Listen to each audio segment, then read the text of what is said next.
오늘 말씀의 제목을 한번 따라해 볼까요? 생명의 참빛 예수님. 빛이 생명에 어떤 영향을 미치는지 연구하기 위해서 과학자들이 상자에 쥐를 넣은 뒤에 관찰한 실험에 대한 이야기들을 아마 여러분들 들어본 적이 있을 겁니다. 빛이 완전히 차단된 그런 상자 안에 있는 쥐들은 거의 대부분이 30분을 견디지 못하고 죽었습니다. 그러나 상자에 빛을 씌워준 뒤에 이 쥐들의 수명은 굉장히 증가를 했습니다.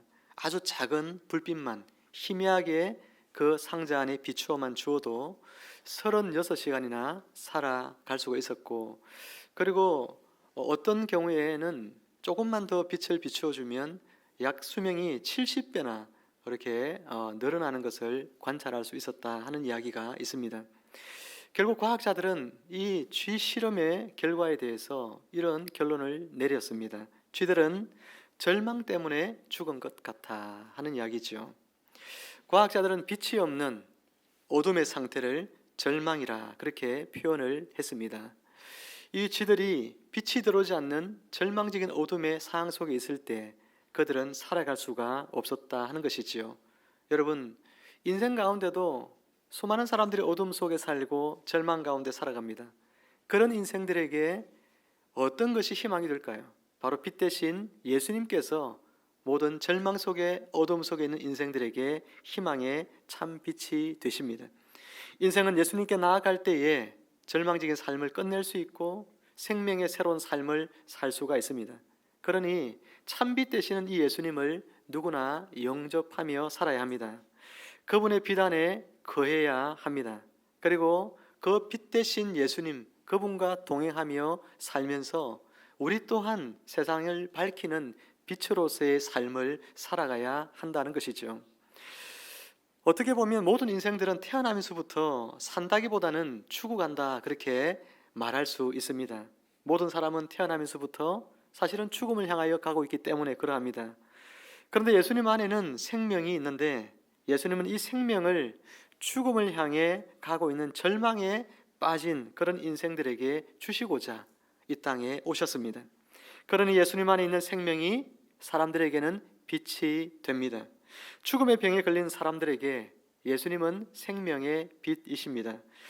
그래서 예수님 앞에 나아가면 죽음도 생명으로 바뀌게 되고 절망도 소망으로 바뀌게 되는 것입니다. 일본의 유명한 문학가 중에 오에 겐자부루라고 하는 그런 문학가가 있습니다. 그는 작가가 되자마자 일본 문학계에서 굉장한 성공을 거둡니다. 평단의 인정을 받고 그리고 대중의 큰 사랑을 받습니다.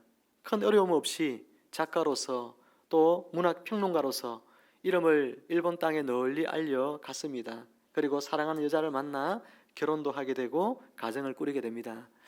그렇게 그의 앞길에 아무것도 장애가 없을 것 같고 거칠 것이 없었던 그의 인생에 한 가지 문제가 나타나기 시작합니다.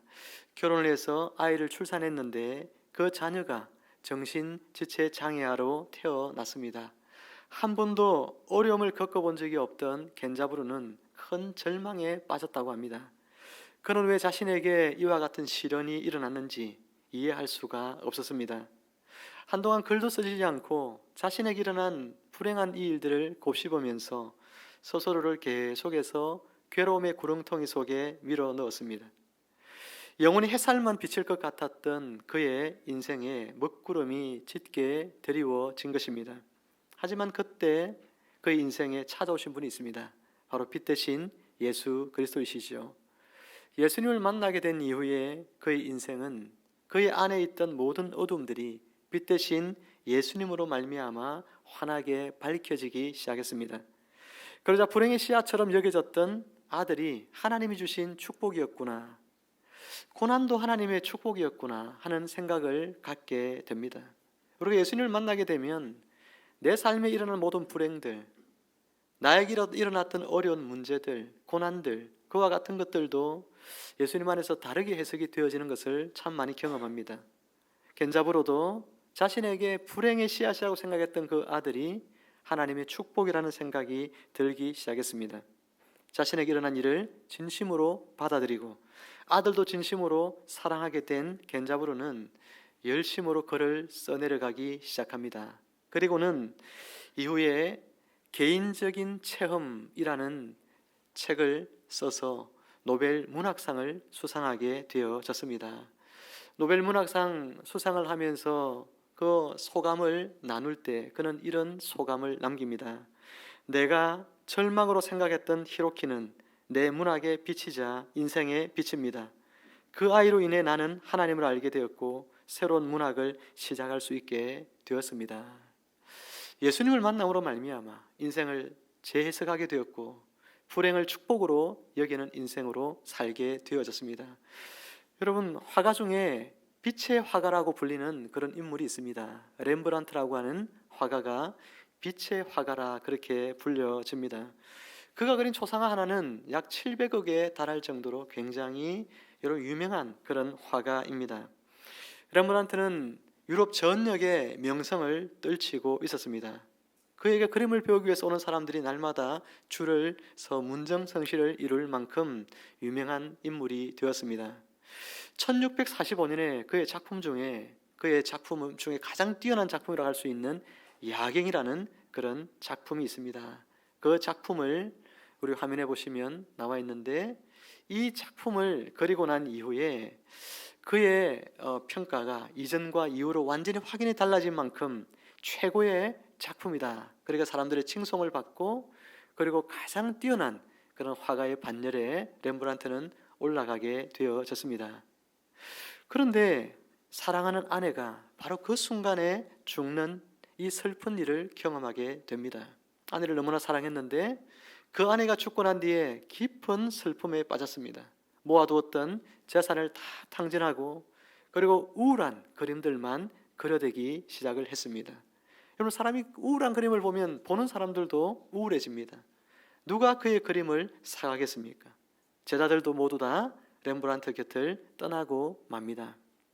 인생의 가장 깊은 절망 속에서 고통으로 몸부림치고 있던 이 렘브란트의 인생에 빛이 비추기 시작한 것은 바로 예수 그리스도를 그가 깊이 만나면서입니다. 예수님과의 만남 이후에 렘브란트의 그림은 바뀌기 시작했는데 그때 그가 그린 그림들이 돌아온 탕자, 엠마오의 그리스도와 같은 작품들, 위대한 역사에 남을 만한 작품들이었습니다. 그리고 그의 그림은 환한 그런 빛과 같은 그런 이미지들이 그의 그림 속에 등장하기 시작한 것이죠. 사랑하는 성도 여러분, 저와 여러분들도 이 생명의 빛 되시는 예수님을 여러분의 삶에 깊이 만나시기를 주님의 이름으로 축복합니다. 어떻게 우리는 주님을 깊이 만날 수 있을까요? 오늘 본문 1절에서부터 3절까지의 말씀 속에서 예수님은 말씀이다 라고 그렇게 우리에게 자신을 계시해 주셨습니다. 생명의 빛 되시는 예수님을 우리가 만날 수 있는 방법은 바로 말씀 속으로 들어가는 것입니다. 말씀을 들으면서 우리는 만날 수 있고 말씀을 읽으면서 예수님을 만납니다. 시편의 시인은 말씀은 내 길의 빛이다 그렇게 고백을 했습니다. 어두운 인생길을 환히 밝혀줄 수 있는 이는 오직 예수님밖에 없는 것이죠. 우리 인생에 어두운 먹구름이 몰려올 때에 그 어두운 먹구름을 몰아내고 환하게 밝은 인생의 길을 걸어가도록 도와주실 수 있는 분은 오직 예수님밖에 없다 하는 사실입니다. 그러니 말씀 안에서 생명의 빛 되시는 예수님을 만나십시오. 그래서 주님이 여러분을 새롭게 하시고 여러분 인생을 복 주시는 그 은혜를 누리며 살기를 주님의 이름으로 축원을 드립니다. 여러분 같이 한번 따라해 볼까요? 말씀 안에서 생명의 빛 되신 예수님을 만납시다. 시작. 우리 옆 사람을 한번 눈을 보면서 한번 축복해 봅니다. 말씀 안에서 생명의 빛 되신 예수님을 만나세요.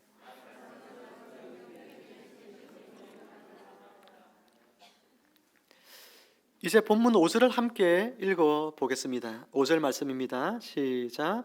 빛이 어둠에 빛이 돼 어둠이 깨닫지 못하더라. 아멘. 그런데 빛이 어둠에 비쳤는데 어둠이 깨닫지 못했다라고 성경은 기록합니다. 어둠이 깨닫지 못했다라고 하는 이 이야기는 마치 어둠이 빛이 무엇인지를 알지 못했다, 그렇게 여러분 느껴지지 않습니까? 하지만 원문의 뜻과는 맞지 않는 해석입니다. 이 깨닫다라고 하는 이 동사는 원문에 보면 두 가지 뜻을 동시에 가지고 있습니다.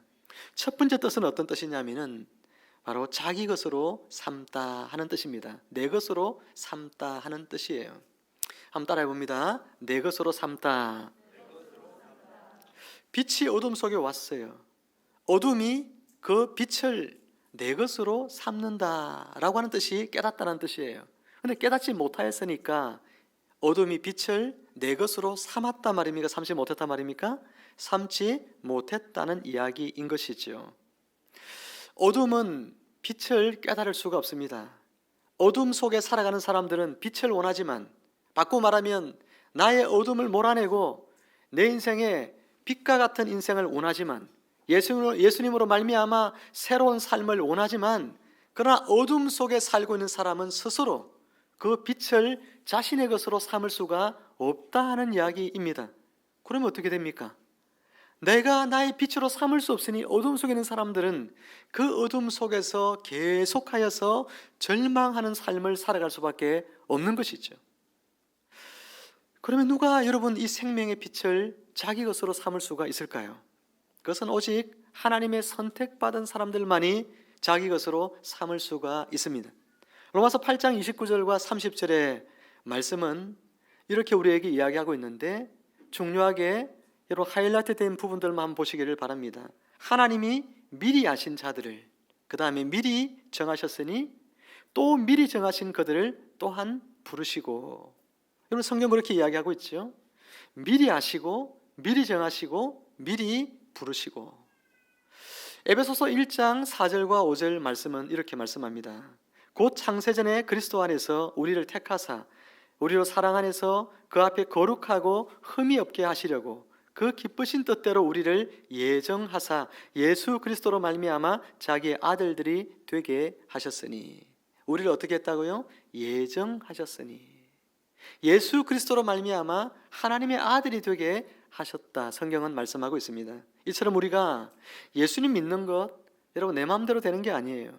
예수님 믿고 하나님의 자녀가 되고 우리가 구원받는 것, 하나님의 선택이 있어야 하는 것입니다. 하나님의 택하심이 없으면 누구도 어두움은 스스로가 빛 대신 예수님을 보지만 그 예수님을 자신의 주님으로 삼을 수가 없는 것입니다. 저와 여러분들이 바로 이와 같은 놀라운 은혜를 받은 사람들입니다. 돈이 있다고 이 은혜는 살 수 있는 것이 아닙니다. 권세가 있다고, 권력이 있다고 누릴 수 있는 은혜가 아닙니다. 그 은혜는 오직 하나님께 택함 받아 하나님의 자녀가 되어지는 그런 은혜입니다. 이 은혜를 우리는 아무런 대가를 지불하지 않았지만, 그러나 하나님의 은혜로 오직 우리가 믿음으로 말미암아 이와 같은 하나님의 자녀가 되는 이 놀라운 특권을 우리 모두가 받게 되었습니다. 여러분 세상에서 누리는 복 중에 여러분은 어떤 복이 가장 큰 복이라고 생각합니까? 일확천금을 가지고 있는 부자가 여러분 가장 큰 복을 받은 사람일까요? 세상 부러울 것 없는 권력을 가진 권력자가 여러분 세상에서 가장 복받은 사람이겠습니까? 100세, 200세 오래도록 장수하는 사람이 세상에서 복을 받은 사람일까요? 성경에서 우리에게 가장 큰 복은 뭐냐? 그것은 바로 예수님을 통하여 하나님을 만나는 복입니다. 우리가 영생을 얻고 하나님의 자녀가 되는 권세를 누리는 것, 이것이 세상에서 인생이 누리는 가장 큰 축복임을 기억하는 주와 여러분들이 되기를 주님의 이름으로 축복합니다. 우리가 오래 살지 않으면 어떻습니까? 우리가 가난하게 살면 어떻습니까? 우리가 병들어 살면 어떻습니까? 우리가 권력이 없으면, 아무도 알아주지 않는 사람이면 어떻습니까? 이 세상은 다 지나가고 나중에 다 지나가고 난 뒤에 세상 끝에는 우리 모두가 하나님 앞에 서야 할 날이 오는데, 우리가 그날에 하나님께로부터 인정받지 못하는 사람, 하나님의 자녀가 아닌 사람이 된다면 우리에게 이 땅에서 누리는 모든 부귀영화가 무슨 소용이 있느냐 하는 것입니다. 우리는 이 땅에서 가난할 수 있고, 이 땅에서 권력 없는 무명한 사람일 수 있고, 이 땅에서 병든 연약한 자일 수 있지만, 우리는 가장 행복한 사람이고 복받은 사람인 것은 바로 우리가 빛 대신 예수 그리스도, 그분을 하나님의 은혜로 우리가 만나게 되어 이제 우리가 하나님의 자녀가 되는 놀라운 이 특권을 가졌으니 이보다 더 큰 복이 없다는 사실입니다. 이 놀라운 복을 우리가 받았으니 이 주님의 은혜 앞에 날마다 감사하며 살아가시기를 바랍니다. 그리고 빛의 자녀로서 우리가 생명의 환희 가운데 여러분 살아가야 합니다. 레므란트처럼 고난 가운데 어두움의 그림들, 그것들만 그려대는 인생이 아니라 우리의 인생의 남은 날들을 그리스도의 빛으로 환하게 채색하여 가는 여러분의 복된 날들이 되어지기를 주님의 이름으로 축복합니다. 두 번째로 여러분 깨닫다는 이 단어의 뜻이 어떤 뜻이냐면 이기다, 승리하다 그런 뜻을 가지고 있습니다. 그래서 세번역 성경은 5절 말씀을 이렇게 번역하고 있습니다. 그 빛이 어둠 속에서 비치니 어둠이 그 빛을 이기지 못하였다. 여러분, 어둠이 빛을 이기지 못한다 그렇게 이야기하고 있는 거예요. 예수님께서는 요한복음 16장 33절 말씀에서 당신의 제자들에게 이런 이야기를 합니다. 세상에서는 너희가 환난을 당하나 담대하라, 내가 세상을 이기었노라. 예수님은 예수님을 믿고 따르는 자들이 환난을 당할 때에 이 말씀을 기억하라고 이 말씀을 주셨습니다. 환난을 당하고 고난을 당하고 어려움을 당하고 여러분 신앙생활을 하면 항상 순탄한 길이 있는 것은 아닙니다. 예수 그리스도 그분과 함께 동행하며 살아가는 그 길에는 때로는 많은 고난이 있고 때로는 환난이 있습니다. 우리나라 역사에도 불과 수십 년 전 일제시대 때 그리고 6.25 전쟁 기간 동안에 얼마나 많은 성도들이 고난을 당하고 환난을 당하고 여러분 죽임을 당하고 고문을 받고 여러분 고생하면서 순교했는지 모릅니다. 불과 얼마 전에 우리나라에 있었던 역사들인 것입니다. 예수 믿는다고 해서 평탄한 길이 있는 것은 아니고 예수 믿으면 어쩌면 환난도 고난도 죽음도 따르는 길이 예수 믿고 따라가는 길이지만 그러나 그 길이 가장 복된 길이고 축복된 길이기에 예수 믿는 사람들은 지금까지 보면 그런 환난을 다 마다하지 않고 그 길을 걸어갔습니다. 하지만 예수님께서는 혹시라도 당신의 제자들이 또 당신의 자녀들이 고난 가운데서 믿음 생활에 있어서 좀 뒤로 물러서는 일들이 있을까 봐, 움츠러들까 봐, 사단에게 져서 고생할까 봐 오늘 이 약속의 말씀을 주신 것이죠. 담대하라, 내가 세상을 이겼다. 여러분, 이길 것이다가 아니라 내가 이미 이겼다라고 선언합니다. 이때는 십자가를 지시기 전이고 부활하시기 전에 하신 말씀이시지만 그러나 예수님께서는 이미 내가 십자가를 지고 부활을 통하여 내가 사단의 모든 권세를 이겼다. 내가 어둠을 물리쳤다. 내가 어둠 가운데 있는 자들을 내가 구원할 생명의 빛이다. 그렇게 이미 선언하신 것입니다. 그러니 예수 믿는 오늘 저와 여러분들이 예수 그리스도의 이 약속을 우리 가슴 속에 담고 우리가 세상을 살아갈 때에 고난과 환난과 어려움을 만날 때 예수님 이기신 그 승리, 내가 예수님 안에 있기 때문에 그분의 승리가 곧 나의 승리다. 이 믿음과 이 확신을 가지고 여러분 신앙생활을 해야 하는 것입니다. 예수님의 제자들은 지금 예수님과 함께 요한복음 16장에 보면 함께 식사를 하고 있는 마지막 만찬 자리에서 예수님께서 이제 곧 죽으실 것에 대하여 말씀을 하셨는데 제자들은 하늘이 무너진 것 같은 그런 큰 절망감과 또 앞으로 어떻게 살아가야 할까라고 하는 두려움 속에 있었습니다. 그때 예수님은 그 제자들에게 너희가 담대하라 그렇게 말합니다. 내가 세상을 이겼기 때문에 너희가 나 없이 세상을 살아가지만 그러나 너희가 주눅들 필요 없고 두려워할 필요 없고 움츠러들 필요가 없다. 그리고 내가 너희에게 또 다른 보혜사 성령을 보내어서 너희 곁에서 너희를 인도하도록 내가 도울 것이다. 그렇게 약속을 주셨습니다. 제자들이 굉장히 두려운 그런 막막한 심리적인 상태에 있었지만 그러나 주님의 그 말씀으로 그들은 위로를 얻었을 것입니다. 오늘도 주님은 우리에게 동일하게 격려하고 있습니다. 내가 세상을 이겼다. 어둠이 빛을 결코 이기지 못한다 하는 약속의 이 말씀들을 우리에게 주심을 통해서 우리가 살아갈 신앙의 이 세상 또 세상 속에서 우리가 숱한 마귀의 유혹을 받고 또 마귀로부터 영적인 대적을 당합니다.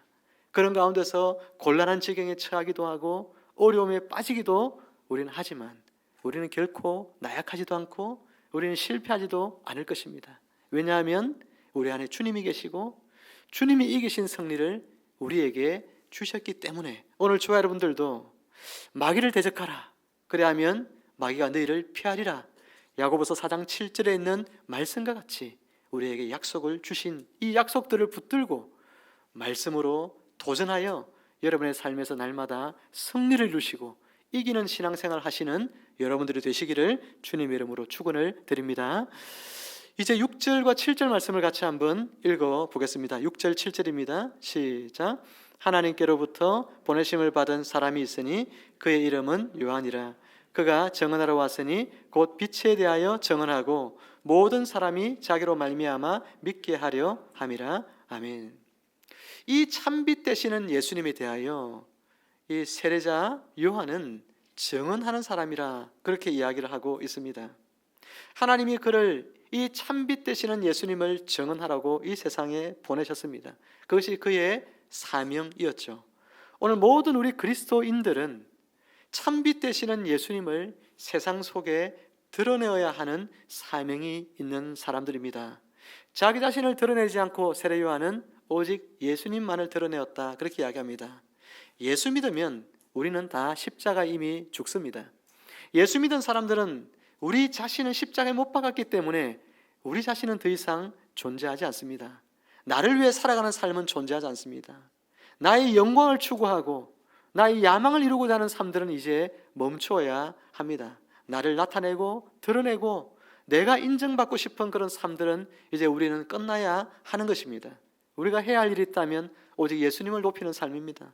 그분을 드러내는 삶입니다. 그분이 인정받게 하는 삶입니다. 그것이 우리에게 주어진 사명이라는 것이죠. 예수님께서는 마가복음 16장 15절에서 너희는 온 천하에 다니며 만민에게 복음을 전파하라 우리에게 명령하셨습니다. 이것은 주님의 명령이지요. 주님의 명령을 받은 우리는 이 명령 앞에 순종해야 할 책임이 있습니다. 증인이라고 번역된 이 마르티스라고 하는 이 헬라어는 영어에 바로 순교자라는 마터라고 하는 그 영어의 어원이 되어졌습니다. 여러분, 증인은 곧 순교자였던 것이지요.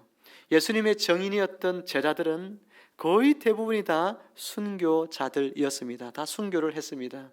예수 그리스도를 그와 같이 자신의 생명을 다하여 증언하는 삶을 살았던 것이죠. 오늘도 우리가 참빛을 만났다면, 예수님을 생명의 참빛으로 만난 사람이라면 우리는 의당히 우리 자신을 이제는 드러내는 삶을 멈추고 나를 위한 삶을 멈추고 예수 그리스도 그분을 위한 삶을 살아야 하는데, 그분을 세상 가운데 드러내는 삶을 살아야 하는 것입니다. 여러분, 버뮤다 삼각지대라고 하는 여러분 이야기를 많이 들어보셔서 알 겁니다. 미스터리한 지역이죠. 그곳을 지나가면 항공기도 배도 흔적 없이 그냥 사라지더라. 그것이 버뮤다 삼각지대입니다. 그런데 그곳에 여러분 이 등대 하나가 있는데 지금도 예전에 세워진 그 등대가 그 지역을 밝히고 있다고 합니다. 그래서 지금은 배나 또 여러분 항공이나 비행기나 이런 것들이 이제 그곳에서 안전하게 다닐 수 있도록 이렇게 등대 하나가 있는데, 등대에 그 불빛을 비춰주는 것은요, 어떤 것이 비춰줄까요?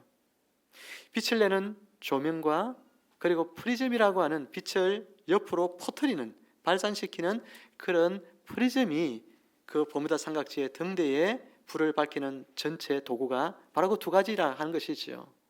뭐 특별한 여러분 도구가 있어서 그 지역을 밝히는 게 아니라고 합니다. 그냥 전등과 그리고 프리즘 뿐이에요. 여러분, 예수 그리스도께서 생명의 빛이신데 우리가 그 빛을 담고 있습니다. 우리는 프리즘처럼 이 어두운 세상을 밝히는 프리즘의 삶을 살아가야 한다는 것이죠. 어떻게 우리는 프리즘의 삶을 살아가는 것입니까? 바로 말씀을 따라 우리의 삶 속에서 그 그리스도를 드러내며 살아가는 것입니다. 우리의 삶이 곧 예수 그리스도의 빛을 밝히는 프리즘인 것이죠. 오늘 저와 여러분들이 세상 속에 살아갈 때에 예수 그리스도의 빛을 밝히는 프리즘으로서 세상 가운데 생명의 빛을 비추어 어둠 속에 살아가는 사람들이 그 빛을 보고 소망의 삶을 살아가게 하는 이 귀한 일들 위해 쓰임받는 귀한 주님의 자녀들 되기를 주의 이름으로 축원합니다. 이제 말씀을 읽습니다. 사랑하는 성도 여러분, 오늘 우리는 생명의 참빛 예수님이라는 제목으로 함께 말씀의 은혜를 나누었습니다. 어둠 가운데 살면서 어둠을 벗어날 길이 없었던 우리들을 오직 하나님의 전적인 은혜로 말미암아 우리는 예수님을 믿었고 예수님 안에서 생명을 얻었고 하나님의 자녀가 될 수 있었습니다. 이제 이 빛 가운데 살아가십시오. 신앙생활 중에는 고난도 있고 어려움도 있습니다. 마귀의 유혹도 마귀의 방해도 있지만 그러나 주님 말씀하셨습니다. 담대하라, 내가 세상을 이겨노라. 어둠이 빛을 이기지 못하더라고 주님이 말씀하셨습니다. 이 주님의 약속을 우리가 마음속에 담고 승리의 삶을 살아가십시오. 그리고 프리즘처럼 빛 대신 예수 그리스도 그분을 어두운 세상 가운데 드러내시고 여러분의 삶을 통하여 어두운 세상을 밝히며 어둠 속에 절망 가운데 살아가는 인생들이 예수님으로 말미암아 소망의 인생, 하나님의 자녀로서의 복된 삶을 살아가는 그 일에 저와 여러분들이 통로가 되어지기를 주님의 이름으로 축복을 드립니다. 함께 기도하겠습니다. 하나님 아버지, 은혜를 감사합니다. 생명의 빛 예수님을 우리에게 보내주셔서 어둠 속에서 절망하며 살아갈 수밖에 없던 우리들이 예수님 안에서 생명의 새로운 삶들을 살 수 있도록 하나님의 자녀로서의 모든 권세를 누리며 살 수 있도록 축복하시니 감사합니다. 아버지 하나님, 신앙생활 하면서 마귀의 유혹과 대적을 받지만 주님께서 우리에게 내가 세상을 이겨노라 라고 하신 이 말씀들을 마음에 새기며 마귀와의 대적 가운데 승리의 삶을 살아가는 저희들 되게 하셔서 한 영혼도 이 세상에서 이뤄지는 자가 없게 하여 주시옵고 주님의 나라가 이 땅에 온전히 임하게 될 때에 저 영원한 천국에서 하나님과 영생의 삶을 살도록 축복하여 주옵소서. 하나님, 이 세상 가운데 아직도 어두운 가운데 있는 영혼들이 너무나 많습니다. 절망 속에서 사망의 그늘 가운데 신음하는 저들에게 저희들을 생명의 프리즘으로 보내셔서 저희들을 통하여 그리스도의 빛을 비추어 주심으로 어둠 속에 있는 자들을 구원하는 일에 저희를 사용하여 주옵소서.